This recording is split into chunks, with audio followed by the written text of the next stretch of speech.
नमस्कार। अब आते हैं हम कि ये जो एसेंट ऑफ शेप के अंदर हम थ्योरीज के बारे में पढ़ रहे थे, तो अब आते हैं हम कि ये जो ट्रांसपिरेशन पुल थ्योरी या कोहेजन टेंशन थ्योरी क्या है, जो कि डिक्सन जॉली ने प्रपोज की थी। आपको पिछली बार बताया था, इसको सक्शन फोर्स थ्योरी भी कहा जाता है। इस थ्योरी के अंदर हम इसको 3 स्टेप्स में पढ़ते हैं। कोहेसिव फोर्स सबसे पहले आते हैं कि ये कोहेसिव फोर्स क्या है। तो वाटर, जैसा कि आप लोग सभी जानते हैं कि वाटर जो है वो 2 हाइड्रोजन और 1 ऑक्सीजन के मॉलिक्यूल से मिलकर बना हुआ होता है। और ऑक्सीजन प्रत्येक मॉलिक्यूल, वाटर के प्रत्येक मॉलिक्यूल में ऑक्सीजन का जो मॉलिक्यूल है, ऑक्सीजन का जो एटम है वो कोवेलेंट बॉन्ड के द्वारा 2 हाइड्रोजन के उससे एटम से जुड़ा हुआ होता है। एक ऑक्सीजन 2 हाइड्रोजन से कोवेलेंट बॉन्ड के द्वारा जुड़ा हुआ होता है। अब ये जो ऑक्सीजन का एटम है ये अपेक्षाकृत अधिक इलेक्ट्रोनेगेटिव होने के कारण ये शेयर्ड इलेक्ट्रॉन पेयर के कारण क्या होगा, इसके न्यूक्लियस में अधिक समीप होगा। शेयर्ड इलेक्ट्रॉन पेयर के कारण इसके न्यूक्लियस के अधिक समीप होता है, जिसके फलस्वरूप क्या होता है कि ऑक्सीजन का परमाणु थोड़ा सा नेगेटिवली चार्ज होता है और प्रत्येक हाइड्रोजन में एक थोड़ा सा पॉजिटिव चार्ज होता है। तो नेगेटिवली चार्ज युक्त ऑक्सीजन दूसरे जल के अणु के पॉजिटिवली चार्ज हाइड्रोजन को अपनी ओर आकर्षित करता है। इसको आप यहाँ पर हाइड्रोजन बॉन्डिंग जो है, जिसको हम कहते हैं हाइड्रोजन बॉन्ड, ये हाइड्रोजन बॉन्ड आप यहाँ पर देख सकते हैं। ये इस तरह से एक वाटर मॉलिक्यूल का जो ऑक्सीजन है ये नेगेटिवली चार्ज्ड और ये हाइड्रोजन जो है ये पॉजिटिवली चार्ज। ये नेगेटिवली चार्ज इस पॉजिटिवली चार्ज के हाइड्रोजन से बाइंड अप होता है। तो इस तरह से ये आपस में एक कॉलम बना लेता है। एक दूसरे से, एक वाटर का एक मॉलिक्यूल दूसरे मॉलिक्यूल से टाइटली बॉन्ड होता है। और एक वाटर कॉलम ट्रांसपिरेशन पुल जब होता है तो एक वाटर का एक कंटिन्यूअस कॉलम, मतलब बीच में टूटता नहीं है। और यहाँ पर ये इंटरमोलिकुलर फोर्स आपस में वाटर मॉलिक्यूल के बीच में जो है वो इंटरमोलिकुलर फोर्स होता है। और ये इंटरमोलिकुलर फोर्स ये जो है इसको हम कोहेसिव फोर्स कहते हैं। तो ये कोहेजन, इसकी ये जो प्रॉपर्टी है वाटर की, ये कोहेजन फोर्स कहलाती है।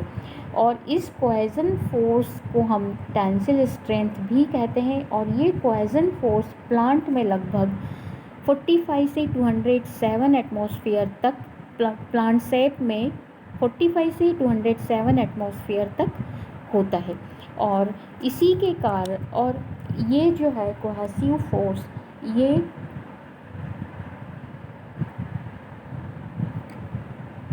अब ये जो फोर्स है यहाँ पर आप देख सकते हैं, दूसरा एक फोर्स और यहाँ पर काम करता है। एक तो हो गया कोहेसिव फोर्स। अब दूसरा फोर्स जो है वो hydrogen bond between water molecule cohesive force हो गया। अब दूसरा जो है फोर्स जो जाइलम वेसल्स, नैरो वेसल्स है जाइलम एलिमेंट्स की, उसके अंदर उस वेसल्स की वॉल से टाइटली बॉन्ड अप होता है, उससे जुड़ता हुआ चिपका हुआ चलता है। तो उस फोर्स को हम कहते हैं जो ये वाटर मॉलिक्यूल से ट्रैकेरी एलिमेंट्स की वॉल के अणुओं के प्रति भी आकर्षित होती है। और जिसके कारण से ये भी वाटर मॉलिक्यूल का एक गुण है कि वो विभिन्न प्रकार के अणुओं से अपने एक दूसरे के प्रति आकर्षण रखते हैं। तो इसको हम कहते हैं वॉल, जो ट्रैकेरी जाइलम एलिमेंट्स की जो नैरो वॉल जो है, उसकी नैरो की जो वॉल है, ल्यूमेन की जो वॉल, मतलब ट्रैकेरी एलिमेंट्स की जो वॉल है, उससे चिपकता है या उससे उसकी तरफ आकर्षित होता है। तो उसको हम कहते हैं एडहेसिव फोर्स। और इस कोहेसिव और एडहेसिव फोर्स के कारण ट्रैकेरी एलिमेंट्स में वाटर कॉलम की कंटिन्यूटी बनी रहती है ग्रेविटेशनल फोर्स के अगेंस्ट। तो यहाँ पर transpiration pull and gravitational pull एक साथ काम करते हैं। अब ट्रांसपीरेशन पुल जो डेवलप होता है वो नेगेटिव प्रेशर से डेवलप होता है। जो नेगेटिव प्रेशर जाइलम सैक में डेवलप होता है उसके द्वारा ये एक सेल से दूसरी सेल में ट्रांसफ़र होता है। किस तरह से होता है कि जो मेसोफिल सेल जो है उसके अंदर जो एक ट्रांसपीरेशन के कारण वाटर इवोपरेट हुआ है और जिसके कारण से मेसोफिल सेल में डिफ्यूजन डीपीडी बढ़ जाता है। डीपीडी जब जाइलम इंक्रीज़ होगा अब वो पास वाली सेल से वाटर एब्जॉर्ब करेगा, फिर डीपीडी, तो इस तरह से डीपीडी जो है जाइलम सेल में इंक्रीज़ होगा और ट्रांसपीरेशन के द्वारा ट्रांसपीरेशन जब रैपिडली ट्रांसपीरेशन होगा तब एब्जॉर्प्शन जो है स्लो हुआ यदि, तो वाटर जो है वो जाइलम सेल से पास आउट होकर और वहाँ पर एक टेंशन क्रिएट होगा जिससे कि वो ऊपर की तरफ पंप होता है। अब ये जो पूरी प्रोसेस है हम उसका एक्सप्लेनेशन इस तरह से दे सकते हैं कि लीव्स में जो है वाटर स्टोमेटा के द्वारा ट्रांसपीरेशन की प्रोसेस होती है। लीव्स में वाटर को ट्रांसपीरेशन के द्वारा वाटर लॉस होता है। फिर वाटर जो है वो मेसोफिल सेल की स्पेस से भी ट्रांसफ़र होता है सेल में। डीपीडी इंक्रीज़ होती है वहाँ पर और वाटर पोटेंशियल डिक्रीज़ होने से मेसोफिल सेल में ये होता है डीपीडी इंक्रीज़ होकर जो वाटर पोटेंशियल है वो डिक्रीज़ होगा मेसोफिल सेल में, जिससे वाटर इस कॉन्सेंट्रेशन ग्रेडियंट के अलॉन्ग उन सेल में मूव करेगा। Then water continuously pulled by cohesive and adhesive force, और ये कोहेसिव फोर्स के कारण एक कंटिन्यू कॉलम वाटर मॉलिक्यूल आपस में टाइटली बॉन्ड होंगे और जब जाइलम वेसल्स में ये ग्रेडियंट इंक्रीज़ होगा तो ये वाटर अपवर्ड मूवमेंट हो, वाटर उस एक सेल से दूसरी सेल में पहुंचेगा। जाइलम वेसल्स जो कंटिन्यूसली जुड़ी हुई है इस तरह से अपवर्ड फोर्स उसको हम कहेंगे ट्रांसपीरेशन पुल। तो इस तरह से ट्रांसपीरेशन पुल के द्वारा अब ये फ्लो चार्ट के द्वारा आप देख सकते हैं कि strong force of attraction of water molecule cohesion कहलाता है। फिर वाटर और एडहेसिव फोर्स ऑफ वाटर, तो ये वाटर मॉलिक्यूल जो है वो जाइलम वेसल्स की वॉल के द्वारा अटैच्ड होते हैं और जिससे कंटिन्यूस कॉलम बनता है। अब इस प्रेशर के इसके जो वाटर कॉलम की कंटिन्यूटी पौधे से लेकर मतलब पौधे की जड़ से लेकर पत्ती तक जो होती है, यहाँ पर जो कोहेसिव और एडहेसिव फोर्स का जो वैल्यू है वो इतनी अधिक होती है कि पौधे में वाटर कॉलम वाटर के ऊपर तक पहुंचने के लिए 300 एटमॉस्फेयर से अधिक सहने की क्षमता होती है और सामान्य दशा में एक एटमॉस्फेरिक प्रेशर पर वाटर 10 मीटर की ऊंचाई तक 10 मीटर की ऊंचाई तक अपवर्ड मूवमेंट के लिए पर्याप्त होता है। तो 120 मीटर ऊंचे पौधे के लिए 12 एटमॉस्फेरिक प्रेशर की आवश्यकता होती है, जो कि यहाँ पर काफ़ी ज़्यादा 300 एटमॉस्फेरिक प्रेशर होता है। तो ट्रांसपीरेशन पुल जो है वो एरियल रीजन के अंदर लगभग 1000 बार्स होता है के बराबर होता है। ट्रांसपीरेशन पुल के कारण जो प्रेशर है जो ये कोहेसिव फोर्स, तो कोहेसिव फोर्स जो है वाटर के मॉलिक्यूल को ये जो नैरो जाइलम वेसल से इसमें स्ट्रॉन्गली बाइंड अप करके रखता है और ट्रांसपीरेशन पुल और ग्रेविटेशनल पुल के अगेंस्ट ये टाइप इनको बाउंड करके रखता है। अब ये अपोजिट फोर्स जो है वो टेंशन डेवलप करते हैं वाटर कॉलम के में, और वाटर कॉलम में डेवलप होने ये टेंशन डेवलप होने से जाइलम एलिमेंट्स जो हैं वो वाटर को अपवर्ड मूवमेंट के लिए प्रेरित करते हैं। और ये जो है इसको हम डेंड्रोमीटर के द्वारा भी इसको हम देख सकते हैं कि जो ट्रैकेरी एलिमेंट्स जो है ट्रांसपीरेशन पुल जो है ये एक स्टेम एक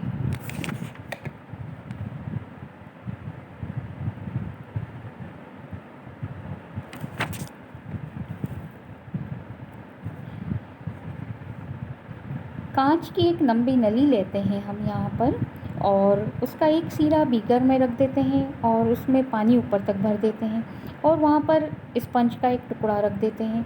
तो इस तरह से ये वाटर ऊपर तक ये पहुँचता है, ये इस पूल को प्रदर्शित करता है।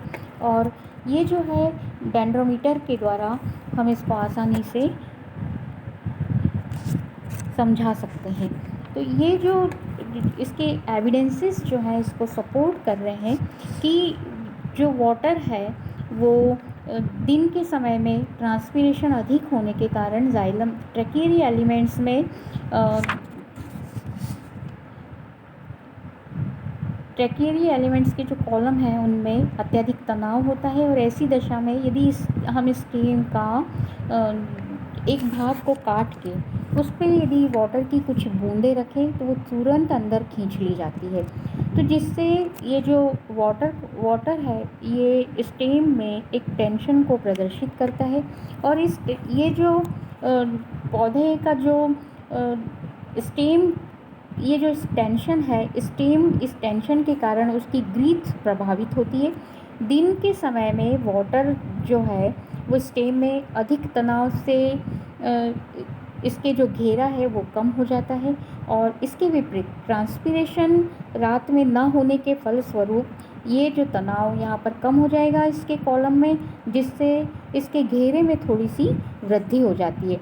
घेरे का ये परिवर्तन जो है वो अत्यंत सूक्ष्म होता है, और ये जो डायurnal जो ये चेंजेस हैं ये रिदमिक कॉन्ट्रैक्शन और एक्सपांशन, इसके जो अच्छे एविडेंसेस वाटर कॉलम के टेंशन को क्रिएट करने के लिए जो ट्रांसपीरेशन पुल है, तो वो ये यहाँ पर हम इसको डेंड्रोमीटर के द्वारा आसानी से, एक उपकरण है जिसके द्वारा हम ये आसानी से देख सकते हैं। ये उसको बता सकता है कि इस तरह से रात के समय और दिन के समय जब ट्रांसपीरेशन कम होता है और जब ट्रांसपीरेशन अधिक होता है तब इसके स्टीम के जो डायमीटर है उसके अंदर उसकी ग्रिथ में थोड़ा सा परिवर्तन हो जाता है।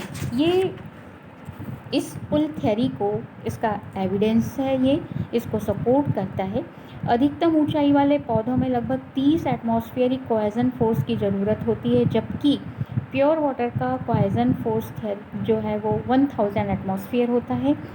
और यदि सेल्सेप का कोहेजन फोर्स देखें तो 300 एटमॉस्फेयर से अधिक होता है। तो इस प्रकार से इससे अधिक ऊंचाई वाले पौधों में इससे अधिक फोर्स की आवश्यकता नहीं होती है।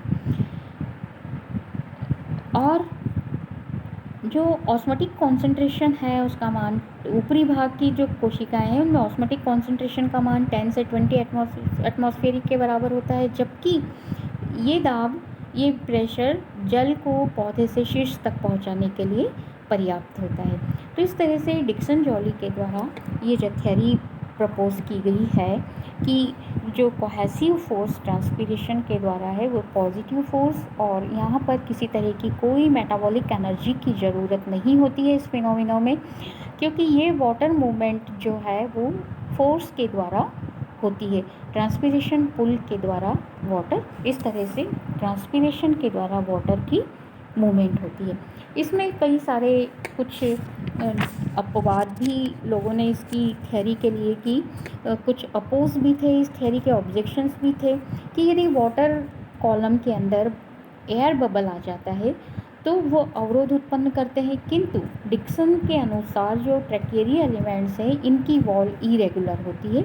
तो इरेगुलर होने से क्या होगा कि जब एयर बबल उसमें इंटर होगा तो उसकी किनारों से वाटर की कंटिन्यूटी बनी रहेगी, वाटर की कंटिन्यूटी स्टेम में बनी रहेगी।